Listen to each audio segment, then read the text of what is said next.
Do Black Lives Matter in Israel? If you ask some of the Ethiopian Jews who are citizens of the state, it doesn't feel that way. They've taken to the streets over the past several weeks to protest police brutality and racism in Israeli society. And this shouldn't be confused with the recent protests of African migrants who aren't Jewish and are seeking asylum. But back to the Ethiopians. These waves of protests were ignited in April after a video went viral of police violently beating an Israeli soldier of Ethiopian descent. And as Israel-based journalist and filmmaker David Sheen told me, that struck a chord with many. Pretty much every single Ethiopian Jewish man in this country can speak to that experience. Either he's experienced it personally, or his brother, or his uncle, or his friends have been the victims of police brutality. So what should you know about the Ethiopian Jewish community in Israel? Today, at least 135,000 Ethiopian Jews live in the country, which is approximately 2% of the population. Many of them arrived after Israel airlifted them out during the years of the famine in the 1980s and 90s.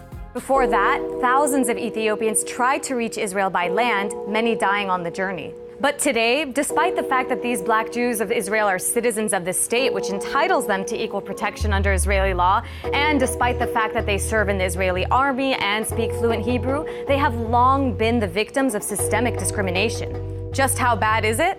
Obviously, being the darkest hued Jews in the country, they face color-based discrimination that's not unlike in the United States and other parts of the world. The Ethiopian community has not been allowed to access to housing all over the country. They were sent to certain communities and other communities refused them. They were sent to certain schools and other schools refused them. They've also suffered endemic poverty. At least 65% of Ethiopian children live below the poverty line. Just 5% of the community have college degrees, compared with 28% of the broader Jewish population.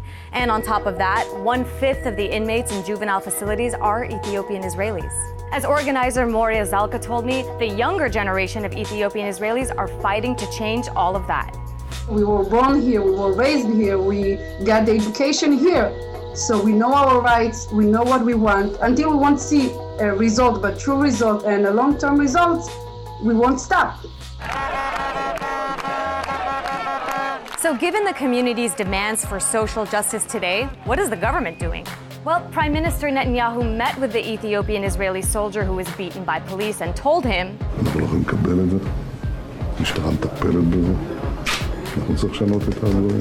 Netanyahu repeated that sentiment at an annual memorial for the 4,000 Ethiopian Jews who died on their way to Israel years ago, saying there is no place for racism and discrimination in our society. He's also set up a ministerial committee to eradicate racism. But is that enough? Many Black Jews believe that change will only come with a change of consciousness among Israelis as a whole. And given how small the Ethiopian community is and the fact that it doesn't have a lot of political power, how optimistic should folks be that the government will once and for all address these long-standing concerns?